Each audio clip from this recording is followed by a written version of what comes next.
Para explicar cómo logramos vivir con nosotros mismos pese a esta farsa, los teóricos han recurrido a la noción de autoengaño. Si la gente cree que a veces es egoísta, prosigue el razonamiento, es porque están ocultándose a sí mismos sus verdaderas motivaciones. Por ejemplo, Badcock, 1986. En un giro irónico de los acontecimientos, a cualquiera que no crea que nos engañamos a nosotros mismos y que crea que la bondad verdadera existe, se le considera un pensador ilusorio y se le acusa de autoengañarse. Algunos científicos, no obstante, han objetado. Se dice con frecuencia que las personas respaldan estas hipótesis sobre el altruismo humano porque quieren que el mundo sea un lugar agradable y hospitalario. Los defensores del egoísmo y el individualismo que fomentan estas críticas practican el autohalago. Se congratulan dándose palmaditas en la espalda por enfrentarse directamente con la realidad. Los egoístas e individualistas son objetivos, dicen, mientras que los defensores del altruismo y la selección grupal han caído en la trampa de una ilusión reconfortante. Sauber and Wilson, 1998, páginas 8 y 9. Este tira y afloja argumental sobre cómo reconciliar la bondad humana con la teoría de la evolución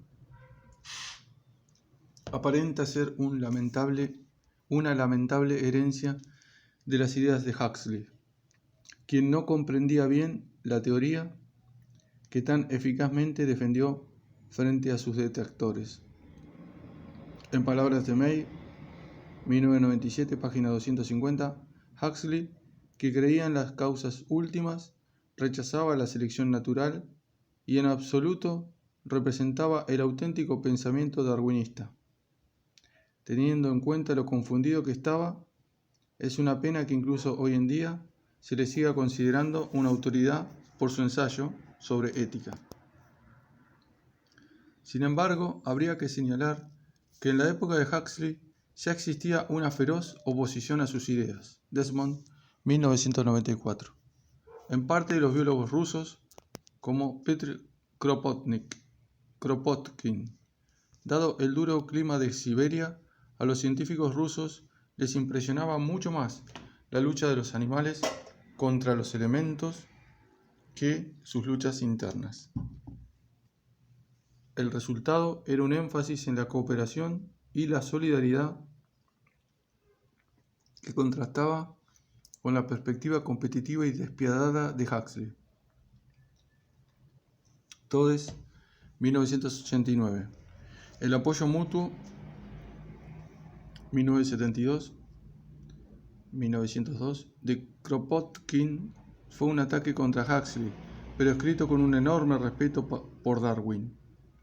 Aunque Kropotkin nunca formuló su teoría con la precisión y la lógica evolutiva de Travers, 1971, en su artículo seminal sobre el altruismo recíproco, ambos reflexionaron sobre los orígenes de una sociedad cooperativa y en última instancia moral, sin invocar falsos pretextos, complejas ideas freudianas sobre la negación o forma alguna de adoctrinamiento cultural.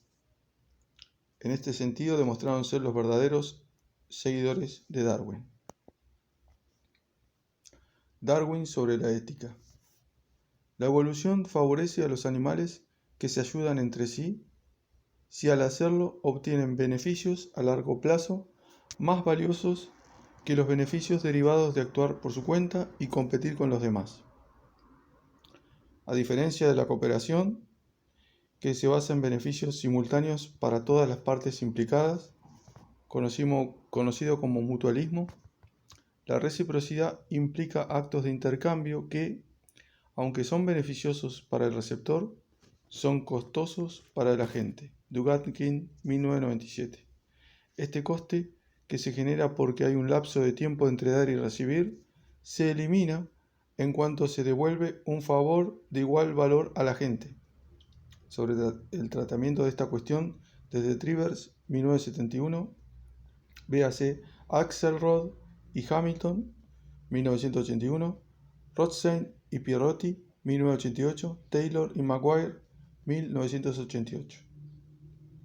En estas teorías, donde encontramos el germen de una explicación evolutiva de la moralidad que no tuvo en cuenta Huxley. Es importante aclarar que estas teorías no contradicen en modo alguno las ideas al uso sobre el papel del egoísmo en la evolución. Solo en fecha reciente se ha extraído el concepto de egoísmo de la lengua inglesa, despojado de su significado original, para aplicarlo fuera del terreno psicológico. Aunque para algunos el término es sinónimo de interesado, en inglés existen diferentes términos por una razón. El egoísmo implica la intención de servirse a uno mismo. De ahí la idea de conocer lo que uno puede llegar a conseguir con un comportamiento concreto. Una planta trepadora puede desplegar un comportamiento interesado al crecer demasiado y estrangular un árbol, pero como las plantas carecen de intenciones, no pueden ser egoístas, excepto en un sentido incoherente, metafórico. Por desgracia, y en una flagrante violación del significado original del término, es precisamente esta acepción vacía de significado de la palabra egoísta la que se ha impuesto en los debates sobre la naturaleza humana. El argumento que se escucha con frecuencia es que, si nuestros genes son egoístas, nosotros también debemos ser egoístas, pese al hecho de que los genes son simples moléculas y por tanto no pueden ser tal cosa. Midgley, 1979.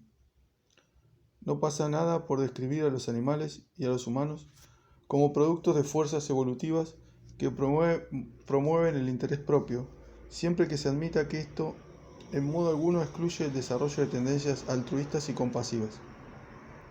Así lo reconoció Darwin al explicar la evolución de estas tendencias mediante la selección grupal en lugar de la selección individual y por parentesco que prefieren los teóricos modernos. Véase, por ejemplo, Sober y Wilson, 1998, Boehm, 1999. Darwin creía firmemente que los orígenes de la moralidad tenían perfecta cabida en sus teorías y no veía ninguna contradicción entre la dureza del proceso evolutivo y la delicadeza de algunas de sus productos. En lugar de presentar a la especie humana como un elemento exógeno a las leyes de la biología, Darwin hacía hincapié en la continuidad con los animales, incluso en el terreno moral. Cualquier animal dotado de unos instintos sociales bien marcados, incluido el cariño parental y filial, inevitablemente adquirirá un sentido moral o conciencia tan pronto como sus facultades intelectuales hayan logrado un desarrollo tan elevado o casi tan desarrollado como en el hombre. Darwin, 1982, original 1871, páginas 71 y 72. Es importante insistir en la capacidad de sentir compasión que se insinúa aquí y que Darwin expresó con más claridad en otros lugares. Por ejemplo, muchos animales sin duda sienten compasión ante la aflicción o el peligro de otros. Darwin, 1982, 1871. Páginas 77. Porque es en este terreno donde existen sorprendentes continuidades entre los humanos y otros animales sociales. Debe ser algo muy básico verse indirectamente afectado por las emociones de otros, porque existe constancia de estas reacciones en una gran variedad de animales y a menudo son inmediatas e incontrolables. Probablemente surgieron por primera vez con el cuidado parental en el que se protege y alimenta a los individuos vulnerables. Sin embargo, en muchos animales, estas reacciones van más allá e incluyen relaciones entre adultos no emparentados entre sí. Sección 4, más abajo. Para su idea de la compasión, Darwin se inspiró en Adam Smith, el filósofo moral escocés y padre de la economía. Dice mucho sobre las distinciones que necesitamos establecer entre el comportamiento interesado y los motivos egoístas, el hecho de que Smith, famoso por su énfasis en el interés propio como principio director de la economía, escribiría también sobre el alcance universal de la compasión humana. Por muy egoísta que pensemos que es el hombre, sin duda existen algunos principios en su naturaleza que le hacen interesarse por la fortuna de los otros y hacen que la felicidad de estos le sea necesaria, aunque él no obtenga nada excepto el placer de verla. Smith, 1937, original 1759, página 9. El origen evolutivo de esta tendencia no es un misterio. Todas las especies que se sirven de la cooperación, desde los elefantes hasta los lobos y las personas, muestran lealtad al grupo y tendencias de ayuda a los demás. Estas tendencias se desarrollaron en el contexto de una vida social muy unida en la que se beneficiaban a parientes y compañeros capaces de devolver un favor. Por tanto, el impulso de ayudar nunca estuvo totalmente desprovisto de un valor de supervivencia en quienes mostraban ese impulso. Pero como tantas veces ocurre, el impulso acabó por divorciarse de las consecuencias que determinaron su evolución. Esto permitió su expresión incluso cuando era imposible que se devolviera el favor, como por ejemplo cuando los beneficiarios eran desconocidos, lo que demuestra que el altruismo animal está mucho más cerca del de los humanos de lo que pensábamos y explica la llamada a que, al menos temporalmente, la ética deje de estar en manos de los filósofos. Wilson, 1975, páginas 562. Personalmente, sigue sin convencerme la idea de que necesitemos la selección grupal para explicar el origen de estas tendencias. Las teorías de selección por parentesco y el altruismo recíproco parecen llevarnos ya bastante lejos. Además, existe tanta migración intergrupal, de ahí el flujo genético, en los primates no humanos que no parecen darse las condiciones para la selección grupal. En todos los primates, la generación más joven de uno u otro sexo, machos en muchos monos, hembras en los chimpancés y bonobos, tiende a abandonar el grupo para unirse a grupos cercanos. Hussey y Parker, 1987. Esto significa que los grupos de primates distan mucho de estar aislados genéticamente, lo que hace poco creíble la selección grupal. Al analizar qué constituye la moralidad, la conducta real es menos importante que las capacidades subyacentes.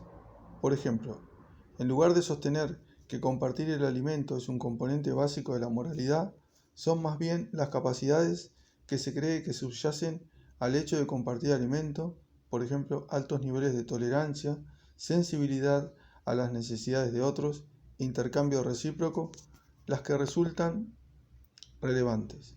También las hormigas comparten el alimento, pero probablemente sus impulsos son bastante diferentes de los que hacen que la compartan los chimpancés o las personas. De Wall, 1989.